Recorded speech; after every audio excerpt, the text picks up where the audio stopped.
तो प्रिय विद्यार्थी सभी को जय श्री राधे कृष्ण। जैसे कि आप जानते हैं मैं अभिजात दिव्यांश 96 लगातार हाई स्कूल गणित की वीडियो को उपलब्ध करा रहा हूं और हम आज जो है चैप्टर 7वां चैप्टर कवर करेंगे।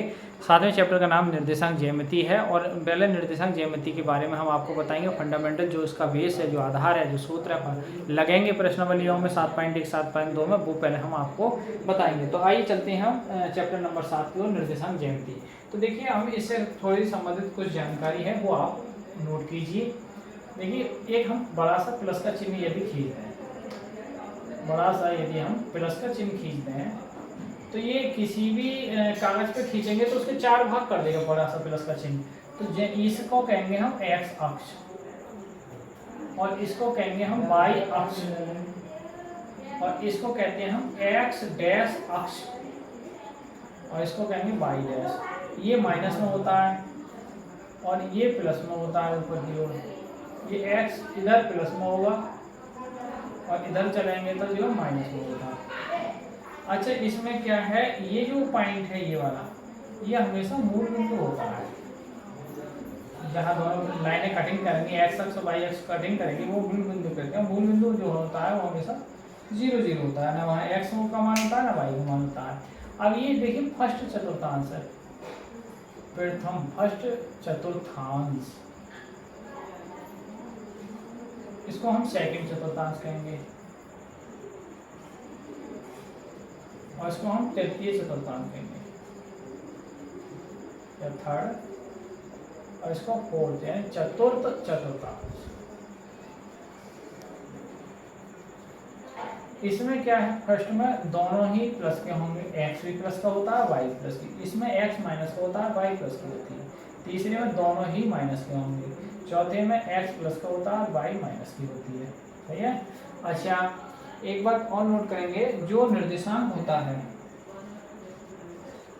निर्देशांक बिंदु, वो हमेशा एक्स और वाई के रूप में होता है। एक्स को हम भुज कहते हैं और वाई को हम कोटि कहते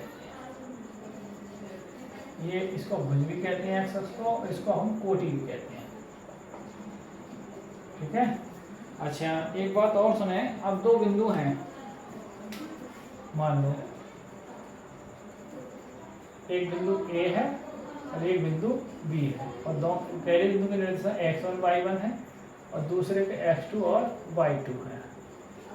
अब इनके बीच की दूरी निकालनी, मान लो d है तो बीच की दूरी निकालेंगे, दो बिंदुओं के बीच की दूरी। दो, ये पहला पॉइंट है एक प्रकार से, ये दूसरा पॉइंट है एक प्रकार से और ये आपका तीसरा पॉइंट है। दो बिंदुओं के बीच की दूरी, बीच की दूरी का सूत्र क्या लगाएंगे, ये ध्यान से समझना आप, x1 माइनस x2 का होल स्क्वायर या y1 माइनस y2 का होल स्क्वायर। इसको ऐसे भी लिख सकते हो, कोई जरूरी नहीं है x1 में से x2 में से x1 हटा सकते हो आप, इधर y2 में से y1 का होल स्क्वायर। अच्छा ये क्या है, ये आपको क्या कहेंगे, भुज का अंतर, भुजों का अंतर। ठीक है, भुजों का अंतर का स्क्वायर और यहाँ कोटियों का अंतर, कोटियों का अंतर, अंतर मतलब घटा का स्क्वायर, और बीच की डिस्टेंस को कैसे लिखेंगे हम, d से। ठीक है, आप ये चीज़ नोट करें कि कुछ पॉइंट और हैं वो मैं सभी आपको निर्देशांक ज्यामिति है। पहला क्या है, एक बड़ा सा प्लस का चिन्ह लिखेंगे जिसमें चतुर्थांश 4 भाग बन जाएंगे। पहले में x भी प्लस होता है, y भी प्लस की होती है, दूसरे में x माइनस होता है, y प्लस की होती है, तीसरे में x भी माइनस का, y भी माइनस की होती है, चौथे में x प्लस का होता है, y माइनस का होती है। पहले हमेशा x का मान होता है, फिर y का मान होता है, पहले भुज का मान होता है, फिर कोटि का मान होता है। x अक्ष को भुज कहते हैं, y अक्ष को हम कोटि कहते हैं। ठीक है, ये बिंदु है, बिंदु पे किसी निर्देशांक मूल बिंदु हमेशा 0 0 होता है, क्योंकि x का मान भी 0 होता है, y का मान भी 0। दो बिंदु x1 y1 और x2 y2 है, उनके बीच की डिस्टेंस निकालनी है तो इससे निकालेंगे। ठीक है, हमें पता होनी चाहिए पहले दूसरे बिंदु के निर्देशांक है तो उनके बीच की डिस्टेंस बड़े आराम से हम निकाल सकते हैं और ये इंपोर्टेंट है, इस पर सवाल आता है 101%। आइए आगे बढ़ते हैं। अब हम ये निर्देशांक ज्यामिति से संबंधित जानकारी चल रही है, 3 पॉइंट हो चुके हैं। आइए अब चौथे पॉइंट की ओर बढ़ते हैं हम।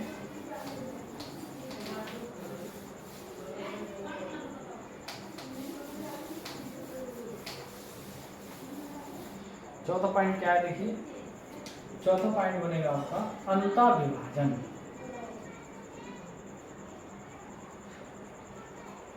के निर्देशांक।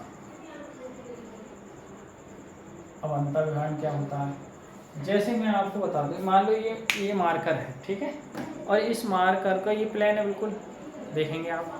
अब ये मार्कर बिल्कुल प्लेन है, अब इसको मैं कहीं पकड़ लूँगा। अब ये आपको ये भी दिख रहा है, ये जैसे ये काला भाग है और ये एक वाइट है, सफ़ेद भाग है। तो ये इस भाग को यदि हम पकड़ लें यहाँ, तो ये जहाँ पकड़ा, ये दो भागों में बट गया। तो जो बिंदु पकड़ा जा रहा है, जिसके द्वारा ये दो भागों में बट गया, वो उस बिंदु के निर्देशांक को कहते हैं अंतःविभाजन। ठीक है, वो विभाजन मतलब दो भागों में बट गया। तो उसके निर्देशांक कैसे निकलेंगे, जैसे मान लो देखिए कोई एक रेखाखंड है ए और बी, और यहाँ मान लो कोई बिंदु P है, इसके निर्देशांक x बार और y बार हैं, इसके बिंदु x1 और y1 है, इसके निर्देशांक x2 और y2 है। अब हम निकालेंगे, इसके निर्देशांक निकालेंगे। तो देखिए अंतःविभाजन का जो सूत्र होता है वो होता है आपका x बार बराबर m1 x2 m2 x1, यहाँ m1 पहला अनुपात है, m2 दूसरा अनुपात है, दूसरा भाग मतलब, और बटे में क्या आएगा आपका m1 प्लस m2। ऐसे y बार निकालेंगे तो m1 y2 और m2 y1 और बटे m1 प्लस m2। ठीक है, अब ये अंतःविभाजन के निर्देशांक है। अच्छा, पांचवा पॉइंट क्या है, पांचवा इसी में देखिए बाह्यता कह दे, वो बाह्यता विभाजन के निर्देशांक, बाह्यता विभाजन के निर्देशांक। बाह्यता में क्या करना है हमें, बाह्यता में कुछ नहीं करना है, बस इसमें जो सूत्र है यही सूत्र है, माइनस लगा देना। मैं इधर लिख दूंगा कि एक्स बार बराबर m1, या आप एक ब्रैकेट में भी लिख सकते हैं m1 x2 और minus m2 x1 over m1 minus m2, दूसरा m1 y2 minus m2 y1 और बटे m1 माइनस m2। इस तरीक़ा से हम बाह्यता विभाजन के लिए। आइए अब छठा पॉइंट क्या है देखिए, छठा पॉइंट है आपका मध्य बिंदु के निर्देशांक। मध्य बिंदु, मिडिल पॉइंट जिसे कहते हैं, मध्य बिंदु के निर्देशांक। निर्देशांक की जरूरत क्यों पड़ी, क्योंकि जैसे मान लो आप किसी खेत में खड़े हैं, किसी खेत में खड़े हैं, तो अब वो आपकी स्थिति की बताई जाएगी, आप खेत में कहाँ खड़े हैं।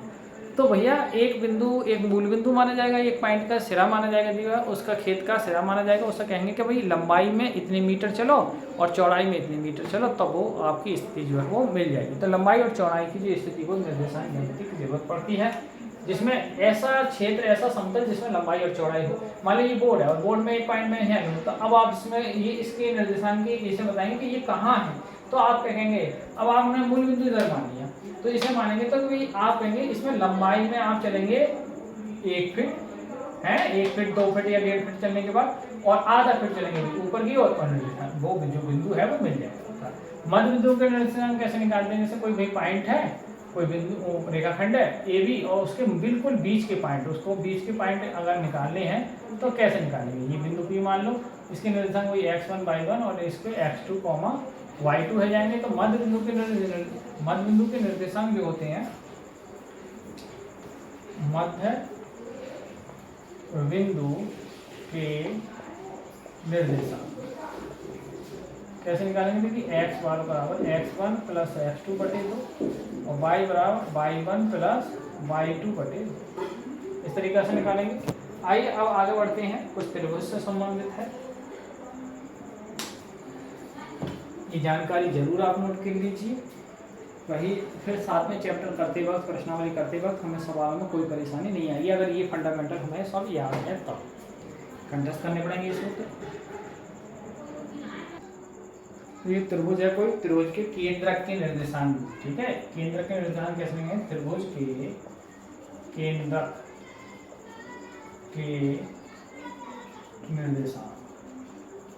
ये तो आप जानते हैं त्रिभुज है, तो त्रिभुज में 3 भुजाएं होती हैं, शीर्ष होते हैं, 3 वर्टेक्स, और तीनों पहले पॉइंट x1 y2, दूसरा पॉइंट x2 y2 है, तीसरा x3 y3 है। तो इसके निर्देशांक निकालेंगे केंद्रक के, तो ये होता है इसका x बार बराबर x1 plus x2 plus x3 और बटे 3। ऐसे y बार बराबर हो जाएगा y1 plus y2 plus y3 और बटे 3। ये केंद्र के निर्देशांक निकल गए। आइए अब हम निकालते हैं 8वें पॉइंट की ओर बढ़ते हैं। मानो कोई त्रिभुज है और इसी का हम एरिया निकालना चाहें, त्रिभुज का क्षेत्रफल। त्रिभुज का क्षेत्रफल कैसे निकालते हैं? 1/2 x1 y2 minus y3 plus x2 y3 minus y1 plus x3 y1 minus y2। ठीक है। अब त्रिभुज यदि बिंदु संरेख है, 9वां पॉइंट है, यदि बिंदु संरेख है, संरेख मतलब एक ही रेखा में है, तब क्या होता है? x1 y2 minus y3 x2 y3 minus y1 x3 y1 minus y2 बराबर क्या होगा? 0। सही है। अच्छा, एक चीज हम नोट कर लेंगे कि 10वां पॉइंट, x अक्ष पर सदैव y बराबर 0 होता है और y अक्ष पर सदैव x बराबर 0 होता है। अच्छा, आगे एक पॉइंट और देखेंगे, x अक्ष का समीकरण, x अक्ष का समीकरण पूछा गया तो y बराबर 0 और y अक्ष का समीकरण, इसे ये 10वें का ये पार्ट, इसे बी पार्ट, ऐसे इसे 11वां का पार्ट है, इसका ये पार्ट और ये बी पार्ट।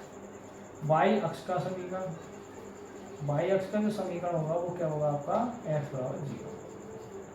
यानी x अक्ष पर चलेंगे तो y 0, y अक्ष पर चलेंगे तो x 0। कभी कभी बिंदु जो है वो बिंदु किस में दे रखा होता है? कभी कभी h, k के रूप में दिया होता है, वैसे अधिकतर x और y के रूप में होगा। पहले x का मान होगा, y का मान होगा। तो इस प्रकार जो है वो हम आज आपने देखा कि हमने निर्देशांक ज्यामिति में जो चैप्टर नंबर 7 है उसमें प्रश्नावली 2 है, 7.1 7.2 शायद 3 है, नहीं है, जो भी है पहले प्रश्नावली इसमें मतलब नहीं है। यदि आप ये जो आज का फंडामेंटल याद कर लेंगे, बेस याद कर लेंगे तो सवालों को कर ले जाएंगे और सवालों बहुत आसान है, फिर आपको सहूलियत पड़ जाएगी। तो आज जो है हमने चैप्टर नंबर हाई स्कूल गणित में अध्याय 7 के अंदर निर्देशांक ज्यामिति के अंतर्गत जो है वो फॉर्मूले आपको बताए। आप ये चीज़ नोट करें और फिर नेक्स्ट वीडियो में हम प्रश्नावली 7.1 को लेकर आपके सामने हाजिर होंगे। और आज की वीडियो को यहीं विराम करते हैं। सभी को जय श्री राधे कृष्णा, जय हिंद, जय भारत।